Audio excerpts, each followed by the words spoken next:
I was the leader. I was architecting it, putting it together. A lot of it goes back to my roots of being a risk taker and going for shit. And a lot of it goes to LeBron being the person who empowers people. We're more about doing something that had never been done before, doing something that was going to raise lots of money to help people, and doing something that allowed LeBron to decide how he was going to change teams and tell his message the way he wanted to. When did you decide? I think I decided this morning. I mean, I decided this morning. I went day to day on, I wake up one morning as this team, I wake up another morning as this team. I wasn't even there. And this is like one of the rare times when I'm not there. And it seems weird because every time I'm not there, something monumental happens.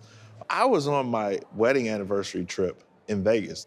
I was in a casino and I've seen him in some of the biggest games. He looked uneasy, like anxious, like ready to get this over with and move on. You know the answer, but you don't know the answer till he says it. I mean, he could, and he even said it himself. He's like, I was very comfortable in my decision, but up until the point I said it, you still, you have a million things going on in your mind. The answer to the question everybody wants to know.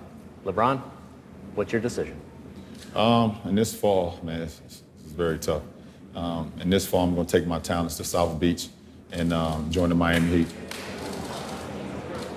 Cavaliers team owner Dan Gilbert fired off a brutally bitter, angry email. Shocking act of disloyalty, heartless and callous action. I called Dan Gilbert myself, and I told Dan before, that LeBron was going to Miami. I felt like it was the right thing to do. What you can never prepare for is the fallout or the outcry of someone hurt.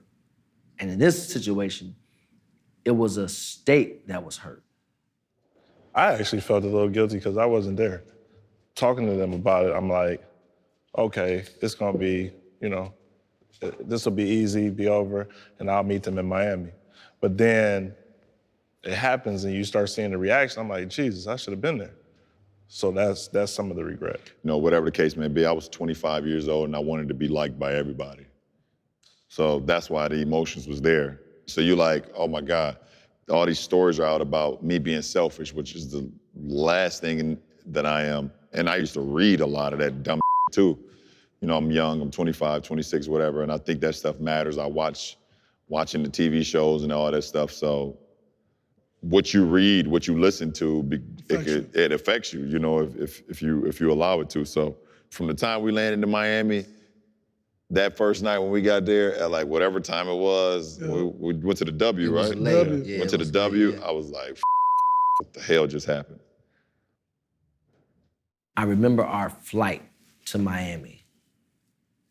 And our flight to Miami was one of the quietest flights, no, not one of them, the quietest flight I've ever taken. I could be on a plane by myself and it won't be as quiet. What hurt me the most is the criticism that LeBron received. Someone so close to me, my brother, who I felt like I had grave responsibility. I just wanted to be in a hole and not be around or hear anything. We had discussions about it and what we f***ed up and how we were thinking about it and how he felt about my part in it, and never once pointed the finger or, this is why he's maybe the greatest human being I've ever met. For more, sign up now for ESPN Plus.